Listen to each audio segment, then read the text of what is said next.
my claim to fame is that we treated over 3,000 COVID patients with a 100% success rate. None of the patients on our program died. And we did this with early therapeutics. A lot of it was just over the phone telemedicine. And we clearly outperformed the inpatient treatments that were going on. So just to give you an anecdote that's kind of fun, we had one patient, we were treating the patient, and he came in, his oxygen levels were falling, and we said, okay, get the program, and the wife went off and got the meds, and in the meantime, the children got pretty scared, and they decided that grandma and grandpa didn't know how to take care of themselves, and they called the ambulance, and they said, go take grandpa and get him to the hospital. His oxygen levels are falling, and we need to get him there. So the ambulance came, and they picked him up, and they took him away, and the mother was very upset. She says, we got this doctor, and he's helping us, and you don't need to take him away. We don't want him on remdesivir and going on a ventilator. We want to treat him at home. So we get this call from the hospital, and she said, we're here, and the doctors, they're getting ready to do this stuff because his oxygen levels are dropped. What do we do? So we said, well, remember the medication we told you to take, just give it to him at the hospital. So she gives him this antihistamine, and his oxygen levels pop right back up. And she says, well, she says to the nurse, why don't you check his oxygen levels again? So they checked his oxygen levels again. They said, well, what do you know? His oxygen levels are normal. So I guess you guys can go home. So, we were just constantly at odds with some of the traditional medical theories, and we had much better success than most doctors. And so, the question is, why did we have so much success when other people were having so much problems with managing COVID? And the answer is, I had read Joseph Smith and Herbal Medicine. And I'll explain this to you. And, one of the purposes of this talk is not just to inform you about Joseph Smith and Herbal Medicine. I also want to establish a relationship with you. So I'm going to tell a little bit about my life and, hopefully build up a little bit of a rapport here, so I can give you some suggestions that you might accept. So I'm going to first tell you about an experience I had. So after 9/11, 9/11 was a big wake-up call for me. We were concerned that America was coming into hard times. We wanted to do more to help people prepare for the second coming. And as we pondered and tried to figure out what we could do, I felt the call to go back to medical school. And as we were getting ready to go back to medical school, we got this book, Joseph Smith and Herbal Medicine. And so I read this book, and I learned something powerful.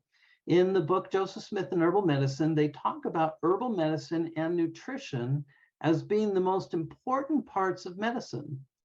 And as I looked at medical schools today, and I looked at the amount of credit hours that go toward nutrition and herbal medicine, there was like 3 credit hours toward nutrition, that was it. Our doctors are not being trained in botanical medicine and nutrition. And so I decided that to perform my mission in life, I couldn't get a typical medical doctor education. It didn't hurt that my wife had had terrible experiences with doctors and pharmaceuticals, so I think she was thrilled. And I wondered if this was a smart move until COVID came. But now that I've been, now that we've had so much success, it's been very rewarding for me. People are thanking me for saving their lives. And it was a big leap of faith, but for us, it was great. So I'm going to give my first mentoring suggestion here, that if the things that I talk about to you are interesting and that you feel you want to go a little deeper, I would suggest reading this book. Even if just being in the talk today, I think you'll understand the general theme, but I think it's very important to read the book if you want to go a little bit deeper. So Joseph Smith and Herbal Medicine. Now, one of the things that Joseph Smith used to say is that natural healers needed to follow their intuitive inspiration. In other words, doctors needed the freedom to use their clinical judgment. And as I look back at COVID, that was one of the real problems where we fell down. And that's because doctors today are required to follow a standard of care, not their clinical judgment.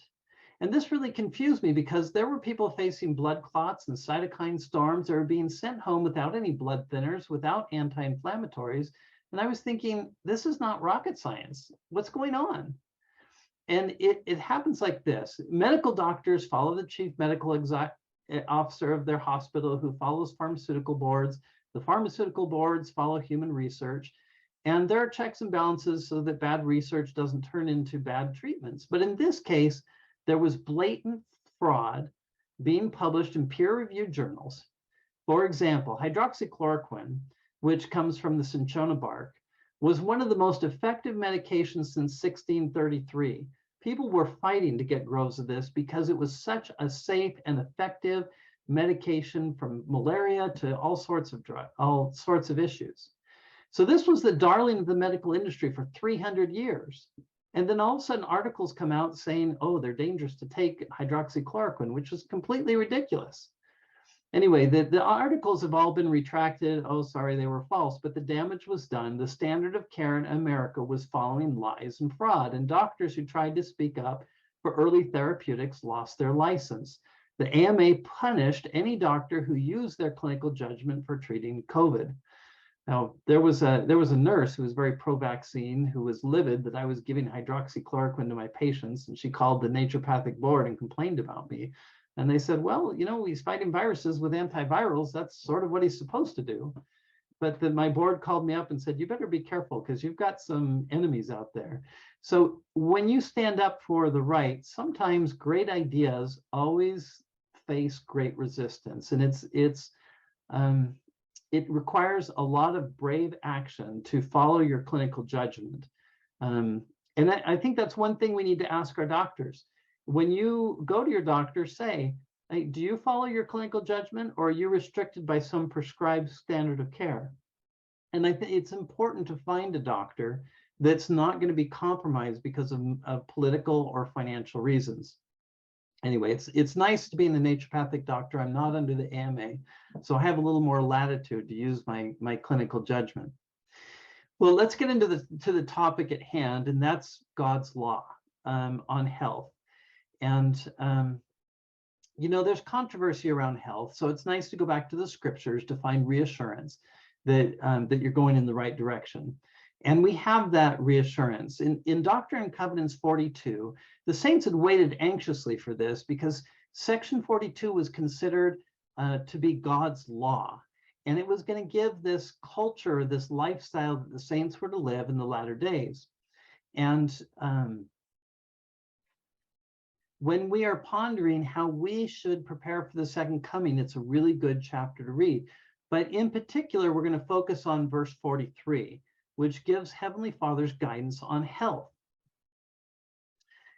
It told us how we need to treat disease. And there was three things that they mentioned in the chapter: priesthood blessings, mild food, and herbs. And if the saints did that, then, you know, if they died, then they died well. But this was what was required of the saints, that they do those three things.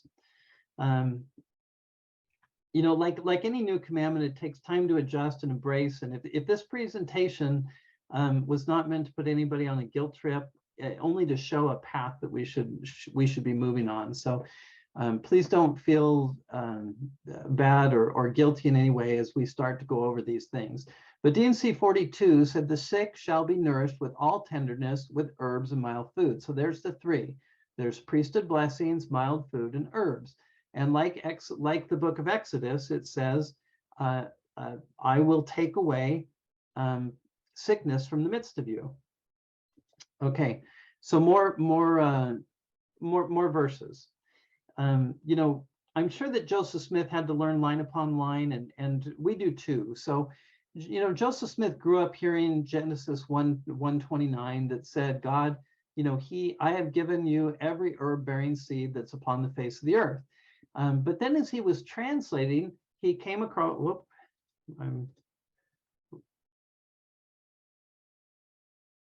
sorry, I have a magic mouse that does a little more than I want it to. When he came across Alma 4640, it says many plants and roots which God had prepared to remove the cause of disease. And then again in DNC 89, which is the word of wisdom, and again, I say unto you all wholesome herbs God hath ordained for the constitution, nature, and use of man. So let me see if I can read the scripture, this verse. It looks like I cut it off with the picture a little bit. I preached to a large congregation. This is the words of Joseph Smith. I preached to a large congregation on the stand on the science and practice of medicine to persuade the saints to trust in God when sick and not in the arm of flesh, and live not by medicine or poison when they were sick, but had called for the elders and had them, and they were not healed, were to use herbs and mild food. Joseph Smith.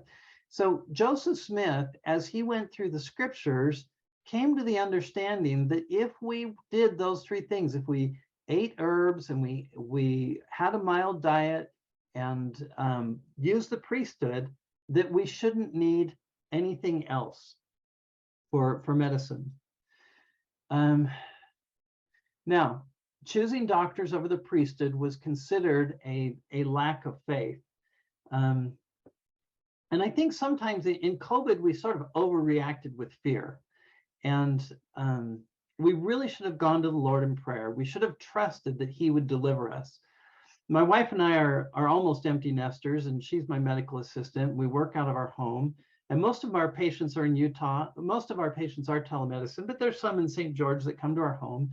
And my wife hugs everyone that comes into the house. She doesn't stay 6 foot away. She doesn't wear masks. She just loves them and reassures them. And I think patients come back and again because they love my wife's cheery disposition and helpfulness. And we need examples of happiness. We need to be reassuring when people around us are maybe panicking because of COVID. Anyway, this quote is about losing faith in the laying on of hands, but more broadly, I think it's about losing faith in God. So I'm going to read it really quickly. How long would it take if this tendency was allowed to grow among the Latter-day Saints before faith in the ordinance of the laying on of hands would die out? Little by little, the practice of using drugs and resorting to men and women skilled in their use would grow among the people until those who had sick children or other relatives who did not send for a doctor when they were attacked with the sickness would be looked upon as heartless and cruel. Perhaps they'd be taunted for not sending for some skilled person to, and perchance be condemned for trusting entirely to the ordinance of the gospel and proper nursing and kind attentions which every person who is sick should receive. There is great need of stirring up the Latter-day Saints on this point. Faith should be encouraged. People should be taught that great and mighty works can be accomplished if we exercise faith. Okay, I like these quotes. This next quote is something that suggests that faith takes effort. There's effort to be a spiritual healer. There's effort to be natural healers. There's effort to be patients. And again, it's the suggestion in this quote is that we need less doctrine and more faith. And let me read the quote and then I'll add my interpretation here. We lose confidence in the priesthood. Joseph Smith and his brethren obtained blessings through much prayer. If there were 2 or 3 together, they would pray in turns. And if it did not prevail at first, they would pray again and again until the Lord would grant them their desires. I have known elders to lay hands with no effect at first, but after the 2nd or 3rd time, the patient was healed.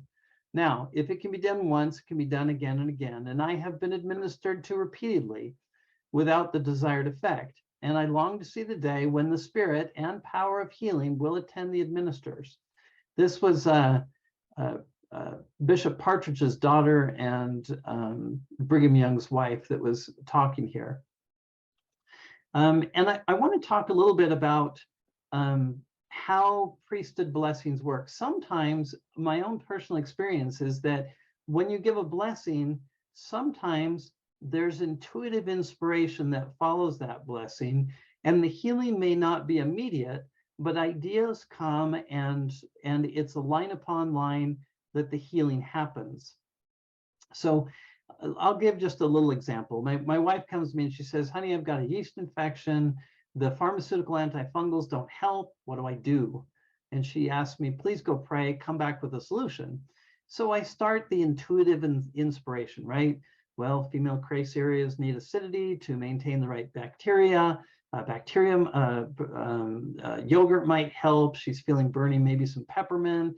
Magnesium would be relaxing. I come up with this sitz bath recipe. It works great, and she loved it. But the point is, when we're given a problem, oftentimes the solution comes as line upon line. So let me give another example. So my son and daughter came back from their missions. My daughter came back with Graves' disease. My son came back with a resistant parasite, right? We gave them blessings, and in the blessings it said, you're going to be healed 100%. But when I took my hands off their heads, they were still sick.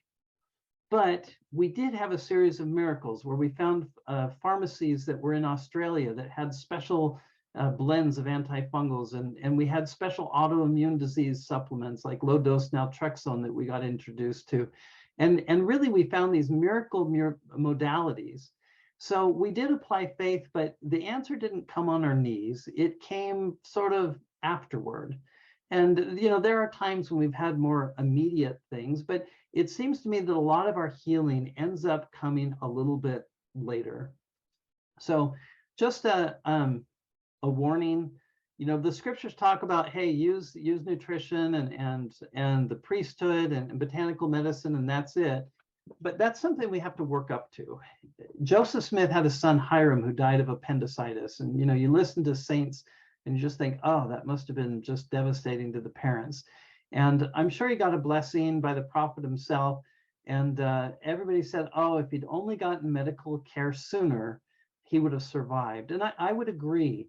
Getting at that level of health where you don't need doctors requires a lifetime commitment to the mild diet, the botanical medicines, and working on that gift of healing. Otherwise, it's a little bit dangerous. So I do prescribe insulin. I prescribe blood pressure meds. I prescribe antibiotics. But here's the thing. If you catch a disease process early, then you can use herbs and nutrition, and you don't have to do the pharmaceuticals later in life. So, when you're 50, if you do blood work, by then our bodies are starting to fall apart. You do your blood work when you're 50, and you do a really comprehensive one. And then it's really easy to know what you're weak in and where you need to be taking those herbs and what your target nutrition should be. We only live as long as our weakest organ. So you want to do your blood work and treat the weakest organ using targeted diet and herbs. Let me just give an example. Doctors are always doing lipid tests and saying, hey, take care of your heart. But not many people do a homocysteine test, which tells you whether you're going to have future dementia, right? And it's not, when you test and you see the homocysteine is too high, all you have to do is some B12 shots, and you can really change your path as to whether you're going to get dementia. I had a woman this week who had a hysterectomy. Without estrogen, she's going to get dementia too. A little bit of estrogen is going to keep her from dementia. Likewise, when you do your blood score, you could get your Z-score, and you'll know whether you're going to have osteoporosis or not. Blood work can tell you whether you have a probability of cancer, diabetes, heart disease, dementia, infection, autoimmune, osteoporosis. All of these things can be found in blood work. Run a 70-point panel. It's only $200, and you can find out all these wonderful things about your body. So yes, we need to do our blood work, and we need to really focus on our health while at the same time working on our faith in the priesthood. Now, what is mild food? The scriptures were talking about mild food. So let's just hit that hard. The opposite of mild is harsh, right? So what is a harsh food? Let's take sugar, for example. When you eat sugar, you have an insulin spike. When you have an insulin spike, you have a cortisol spike. That's your stress hormone because you ate something harsh to the body. When you eat sugar, it pulls minerals from your bones, and you can actually check the urine and you'll have a bunch of calcium in the urine. So every time you eat sugar, you're urinating your calcium. Now we wonder why we get cavities, hearing loss, knee replacements, hip replacements, and cardiovascular disease. And it's because we have a society that is so geared toward sugar. So, you know, when we say mild foods, that means any food that is, well, we're talking about whole foods, and I'm sure Brenda's going to talk about that a little bit better. But I thought this was interesting. So here's a quote, and this was about John A. Whitsoe. It says, "My father never seen a medical doctor in his life. He never went to a dentist. He was never sick one day that I know of. For the last 20 years of his life, he ate no meat, but confined his diet strictly to vegetables, fruit, fresh fruit, nuts, berries, and such as that. He lived to be 80 years old and always seemed to have pep and energy about him. I never knew him to use any bleached flour, refined sugar, or processed foods of that type. Mother always cooked with wholesome ingredients, stone ground, whole wheat, honey, flour, etc." I can't even imagine today having a life where I didn't go or send my kids to the doctor or dentist. So, you know, something they were doing 100 years ago is a lot better than what we're doing today. And that goes back to our diet. You know, we had this talk about Adam and Eve, and this is a little bit more tongue-in-cheek, but I have this idea about how to persuade a man to eat well. So Eve says to Adam, "Eat this apple." And Adam says, "No way, why should I?" And Eve says, "Because then you get me." Now, this happened to me when I was a kid. I ate so much sugar, I grossed out my family. I used to add more sugar than cereal, than grape nuts to my cereal bowl. And it disgusted my family. And I used to steal money from my dad and go to the candy store. And I was only 5 years old. I was well addicted to sugar at that age. You know, I'd be walking out this gated community and the guards would ask, "Does your mommy know where you are?" And I did get busted a few times, but I always had runny noses and I was always sleeping in the hall because I snored so much. But then, you know, my sister was the one that persuaded me. You know, there's something about feminine persuasion. She used to bribe me with a date for sugar-free ice cream if I didn't eat any sugar for the week. And pretty soon I was committed to a full year without eating any sugar. And it was an amazing year. After that, I was much more moderate in sweets. I probably should have stayed on the anti-sugar diet. But here's what I would suggest. Sisters, read the book Healthy Bones. It's a great book. I've been in the health world for a really long time. It's probably a little bit older of a book now, but it's very motivational. And when the patients come to me, I oftentimes prescribe books because when you read books, you get motivated, and getting off sugar is very hard. I think it's the hardest part of getting to a whole foods diet. So I give this to my patients, and usually my wife is always talking on the phone with patients. They chat away during the day. And they call in, they say, "Oh yeah, you know, I went off sugar and coffee because that book, it was so motivating." So here's another mentor tip, and that's to read the book. If you're having trouble getting off sugar, then read books that help you in that area. Now, let's get into the botanical medicine. So this is more my forte. Joseph Smith didn't teach specific botanical medicine, but he did endorse a contemporary of his who was a botanical medical practitioner. So Samuel Thompson was very similar to Joseph Smith. He came up with a book, sort of like the Book of Mormon, but a botanical medicine equivalent. I think he was tarred and feathered. He was heavily persecuted for what he did. And Joseph Smith just thought he was great. Joseph Smith's doctor was Levi Richards, who was a follower of the Thompsonian Botanical Cure. And this was the medicine that was practiced by the early saints in their westward movement. And traditional doctors were part of the Nauvoo Legion, but they were generally despised by the saints. And you know, this was probably because Joseph Smith may have had a bias because his brother died with a chamomile a calomel overdose, a pharmaceutical overdose. He got an impacted bowel and gangrene and died. So Joseph Smith was not big on Western medicine anyways. So anyway, the Samuel Thompson was really the one that Joseph Smith said he was as inspired in botanical medicine as Joseph Smith was inspired in the religious restoration. So what exactly was the Thompsonian botanical cure? Thompsonian taught that the body was like a steam engine.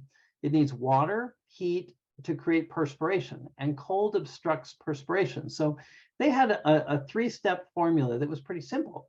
You do hydrotherapy, which is usually colonics to superhydrate the body. There was cayenne pepper to warm the body, and sometimes they use lobelia for vomiting or emptying the bowels. So super simple system, but it was quite effective. I mean, if you think about it, cayenne pepper would reduce interleukin-6, preventing a cytokine storm and inflammatory symptoms like malaise during COVID. And then thinking how this would work with COVID, right? Cayenne pepper has quercetin, making it a zinc ionophore and an antihistamine.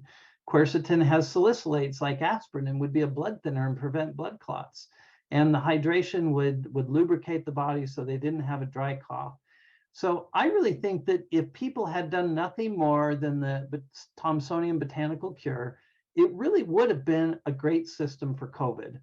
Now, I didn't do that with my patients. Most of them just didn't want to do colonics. And cayenne pepper is kind of hard for a lot of people to take. So we used fish oil to reduce inflammation and get rid of malaise and reduce symptoms. We used lemon balm, quercetin, ivermectin, hydroxychloroquine, zinc, several antivirals. We used NAC as our blood thinner.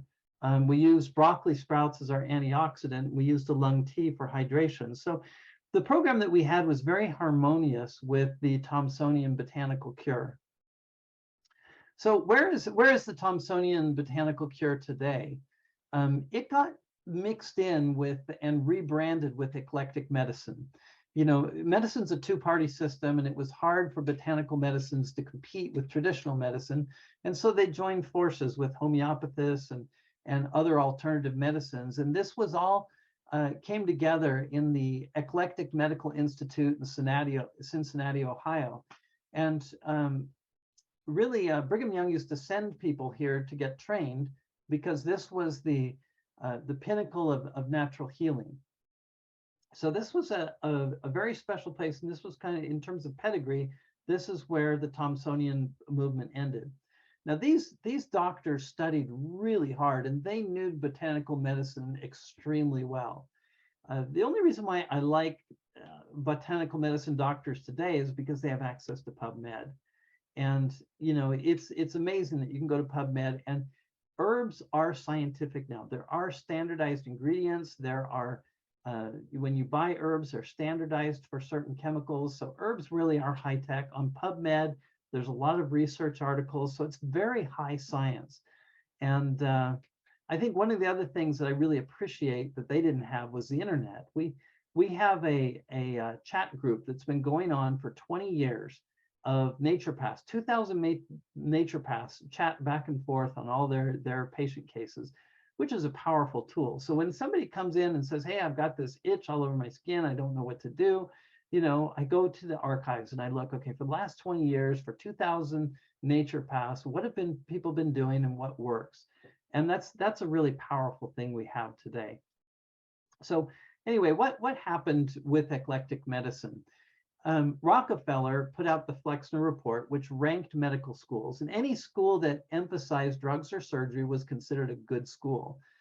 Schools that emphasized botanical medicine and nutrition were poorly ranked. And so the school kind of disappeared because it was ranked so poorly. And I'm not going to blame Rockefeller entirely. I think the American diet sort of killed botanical medicine. You know, to be able to live without doctors and dentists and things, you really need to have a good diet. And if you have a bad diet, you're really going to need things that are stronger than just mild herbs and I mean, mild foods and herbs.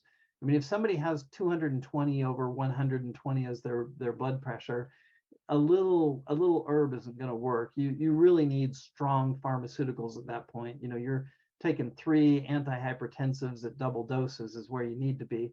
So I think one of the reasons why the school of eclectics kind of disappeared was because, well, America was infatuated with chemistry, but I just think that herbs weren't strong enough for some of the diseases that we were starting to face as we got into the 1900s. Well, along came John Bastyr. So John Bastyr was, you know, he said herbs work and we really need to bring these back to life. So he weeded out all the pseudoscience, retained the eclectic medicine that had hard science to back it up. He also included homeopathy, which really has no basis in chemistry, but he saw a huge miracle with it. So he decided to include that. So naturopaths have been a little bit marginalized because they believe in this energetic sort of medicine. But this is a hard science thing. Botanical medicine is no longer the weeds, beads, and seeds sort of soft medicine. These are excellent doctors, excellent chemists that are approaching it very scientifically. So where are we today? So naturopathic medicine today is basically the successor of the Thompsonian Botanical Cure, and it's licensed in most states, and it can prescribe most medications. It can perform surgery. You can do botanical medicine, hormone replacement, counseling, acupuncture, chiropractic, environmental medicine, minor surgery. So it really is a full doctor experience. In fact, I think it's the right experience, and that's why I chose to be a naturopathic doctor. So as I look back at Joseph Smith and what he said, I think the best way for me to apply that is to eat mild foods, which is eating whole foods, having a naturopath and doing botanical medicine, and really hitting my knees in terms of spirituality. So these are some great things for us to look forward to as we try to prepare for the second coming, and we want to take care of our health so we're prepared for advanced age. This would be my recommendation for everybody. Anyway, those are my comments. So Larry, can you help me with some Q&A, or how are we doing on time? We're doing great, Steve. Wonderful job. Thanks, Dr. Doughty. We have plenty of time, and what I'd like to do is open anybody to post questions on chat, and I'll try to moderate for you.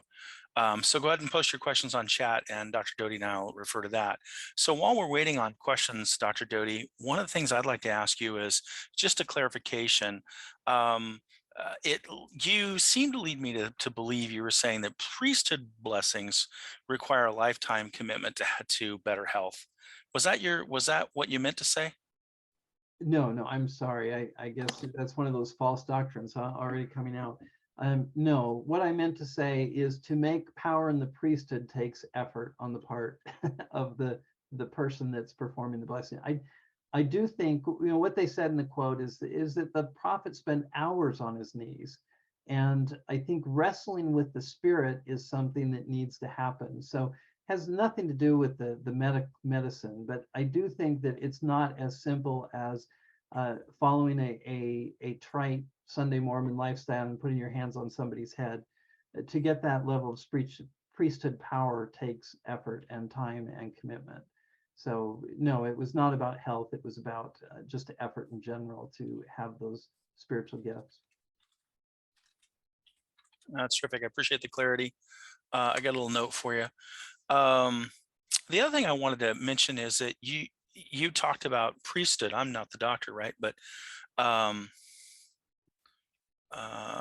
you talked about priesthood, and the idea was that staying with it. And this is kind of outside of our normal culture right now. And my experience has been that I'd like to have you talk a little bit more about that rather than my experience. When we're giving a priesthood blessing, I like the way you approach that. The idea is there's some work, stay at it, keep going. Do you have any further thoughts about that? I do when you're ready.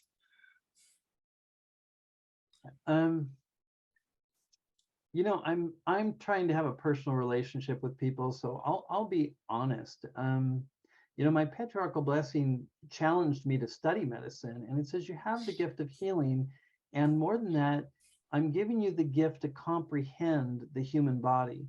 And through your faith, seeming miracles will be performed as you help people with their problems they encounter, both from a spiritual perspective and also a medical perspective. So what they're saying is there is a gift to heal somebody, but there's also a gift to understand. It's a gift to understand the body, to read the body, to understand botanical medicine. And those gifts of understanding are very important. So like when you talk about the gift of tongues, there are some people as missionaries, they'll just speak Spanish out of the blue when they don't know it. But for most of us, we had to really study to figure it out.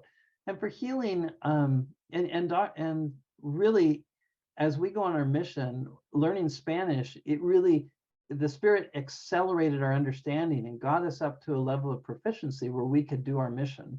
And medicine's the same way. I think the Spirit will move on a doctor, help him to learn at a faster rate, get him up to speed where he understands the body, understands botanical medicine, and can employ those things under the inspiration of the Holy Ghost. So I guess it's not the gift of dramatic healing that I'm focusing on. I think there's a gift of understanding the body, of understanding herbs, and of being in tune with the Spirit to get that sort of intuitive inspiration.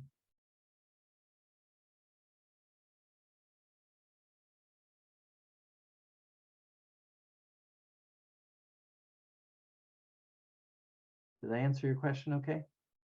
You're probably looking through the Q&A questions. I forgot to mute. I did the mute thing there. Yeah, great job. I appreciate that, Dr. Doughty. When you were talking earlier about priesthood blessings, and we'll get on to other things in a moment here, but it really perked up for me because, I'm a convert to the church, and so I don't have a lot of the cultural kind of connotations a lot of people do. So what's happened to me recently in priesthood administrations is I tend to ask somebody, how are they on a scale of 1 to 10? What's the level of pain or discomfort or whatever? Give them a blessing and immediately check, how are you doing? Any improvement? Oftentimes we see quick improvement, and then we'll go back and ask again or bless again and see further improvement. But if I bless somebody 3, 4 times in that 10-minute period, then I presume I'm dealing with resistance through demons.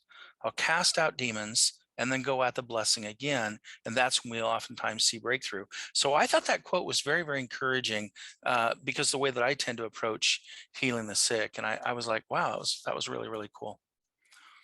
Well, you are definitely a great example of healing with power and authority, and you've really worked at that. And I think that's what I think we all need to be working on that. So I need to be working more on your side. That's a fact. So lots of good questions over here. One person, I'll just remember, they said, hey, got a family member that's got COVID vaccine injury. Any thoughts or encouragement or plans? What are your thoughts on the COVID vaccine stuff?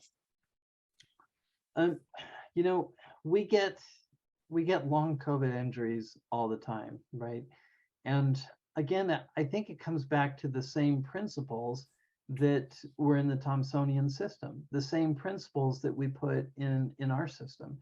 And everybody is different, right? But generally speaking, there's a lot of allergic reaction.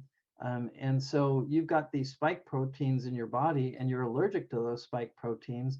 And so allergies is a big part of it. So antihistamines are very beneficial to people that are struggling with long COVID. But again, there's when you've got that spike protein in you, you're going to have a tendency toward blood clots. And so keeping on blood thinners, antioxidants, the same program that we do for COVID helps with long COVID. We're seeing, sudden adult death syndrome where athletes are, they're running down the field, and all of a sudden they're having some sort of seizure, and they seize up. So what's going on there? They have COVID spike proteins embedded in all the tissues of their body. So there's a lot of inflammation going on. There's a lot of blood clots going on, and it's very easy to stroke out and have other things. So the same things we do for COVID, I would do for long COVID. Antihistamines, blood thinners, NAC, and it does take, really the human body turns itself over every 2 years. So, over time it will improve sort of naturally. But yeah, I would, invite people to reach out to me afterwards, because it's unique for everybody. And, I have a lot of people that lose their sense of taste and smell, and there's other symptoms. So, please reach out to me, www.gentlehealingcenter.com. I can, help you come up with a custom program just for you for long COVID. That's great. And I was asking the same thing. Other people had questions about, kind of the specific treatment for COVID that's active. They can contact you to get that list or to work with you on that as well. Yeah, we do that all the time. Let me get that typed out. Easy.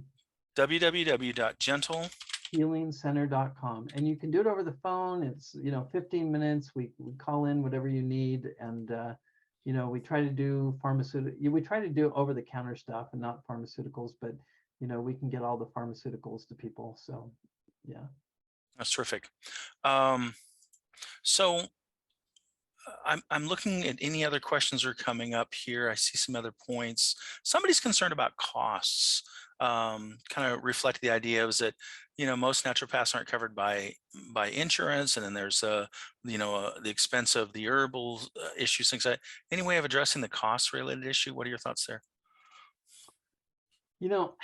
I thought we're doing really good on costs, because when we do a comprehensive panel on somebody, that's $2,200 worth of work, and we're getting it for $200. So that comprehensive comprehensive information for $200, I think, is a killer deal. And yeah, to spend an hour with the naturopath, you do end up spending $300 cash, but you're getting an hour of a doctor's time, and you're getting a complete comprehensive program, lifestyle, diet, everything. And you can do a shorter call than that, but yeah, I think that's part of the price. I think if you're going to go to a naturopath, you got to be willing to pay a certain price, not only financially, but making the dietary changes, because as a doctor, I expect a lot from my patients too. They've got to they've got to be committed to it. So I think it's good. They put in the money, it makes them more committed, and then they're more willing to change. But no, it's not something I get rich off. It's more of a calling and a mission for me. Well, you look from your background like you're living on top of the world in one of the most exotic spots in ever seen. You look like you're a billionaire up there. Yeah. Aren't virtual images great? So Mike says, my thyroid has been destroyed by medicine. Now I'm always sick and tired. I haven't been able to find a way to help my thyroid, Hashimoto's. Naturally, any suggestions? He says, I have a serious problem with sugar because I have zero sugar, so I crave carbs and sugar just to move around the house. Right. So that's very common with adrenal fatigued people, to be craving sugar and salt. And as you heal your adrenals, you're not going to have those cravings anymore. So there is hope for people that are having a lot of salt and sugar cravings. And the thyroid, most people don't tell you that you can heal your thyroid. Now, if it's been removed completely, then you're stuck taking thyroid medication your whole life. But a lot of people that have a slightly under-functioning thyroid because of Hashimoto's or whatever, you can rebuild your thyroid.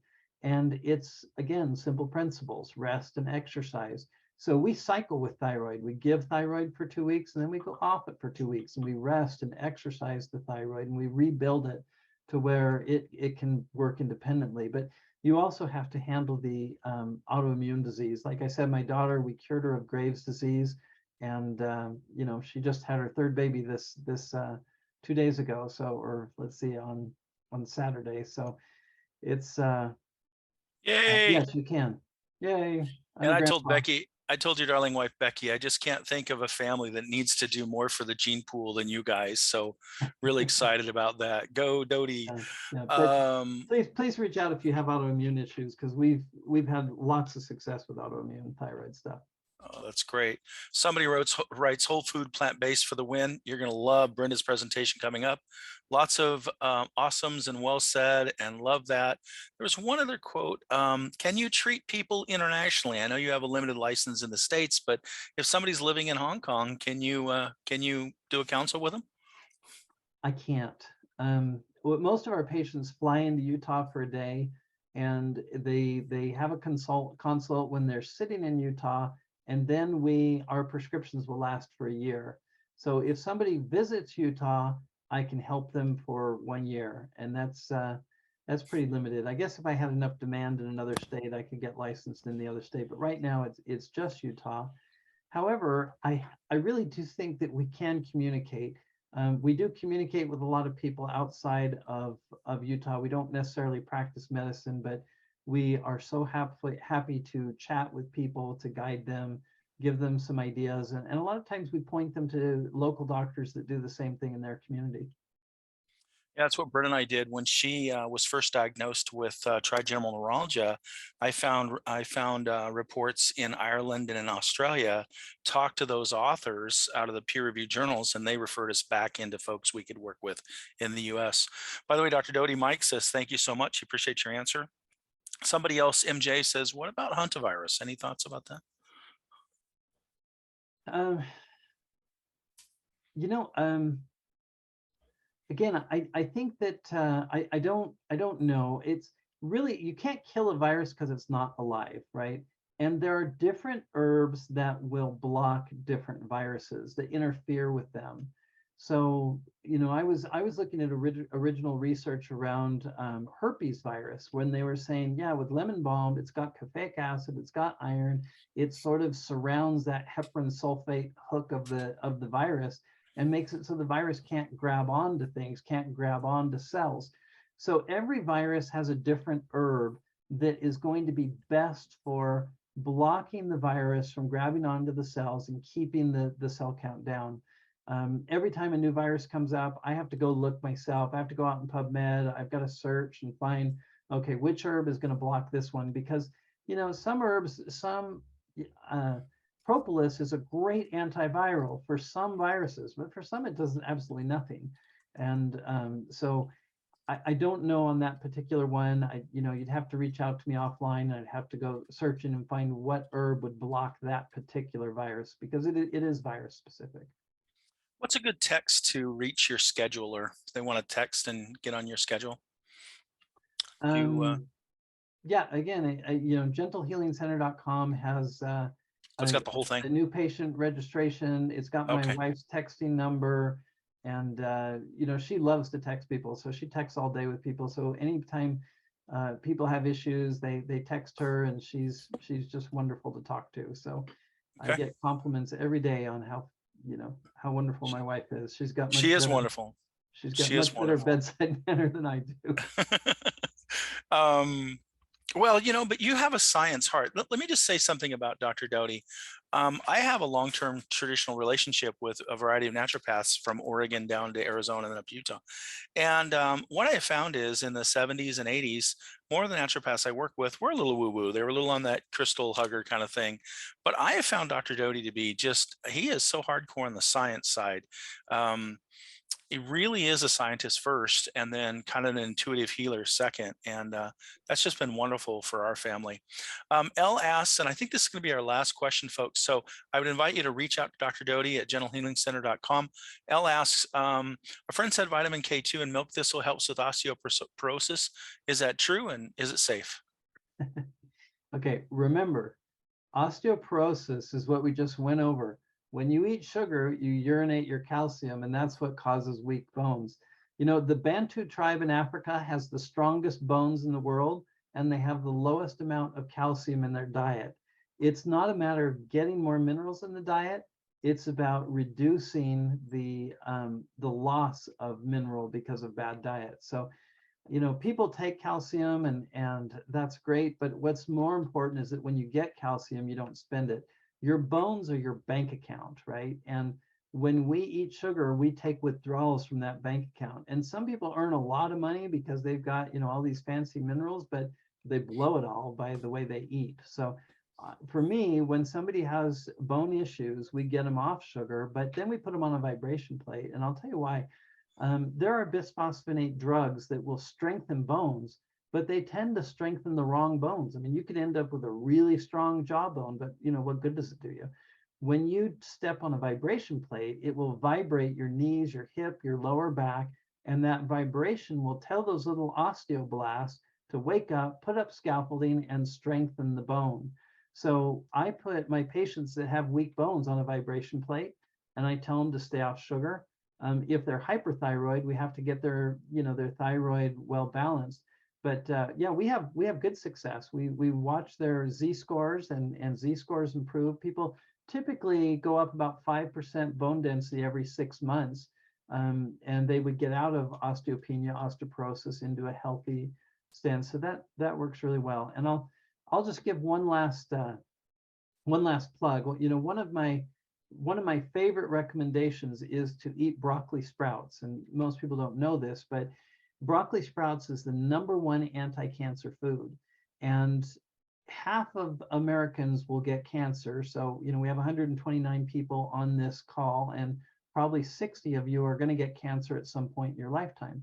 And 25% of you would probably die of it. So there may be, 30 people listening to me that are going to die of cancer. So I'm going to give you a piece of advice that's going to change your life. You eat broccoli sprouts every day, and your chance of cancer of any type will go down by 90%. Men's prostate scores, their PSA scores will drop by as much as 50%. So oftentimes, guys have urination problems. They start eating the broccoli sprouts, and all of a sudden that all goes away. So broccoli sprouts is an amazing superfood, and there's several superfoods, and learning what those superfoods and including them in your diet are what going to keep and prevent you from having disease. And there's new inventions, breathing hydrogen gas and other things that are really exciting. So there's a lot of new exciting technologies, things to learn. So please reach out. We'd love to share what we have for you.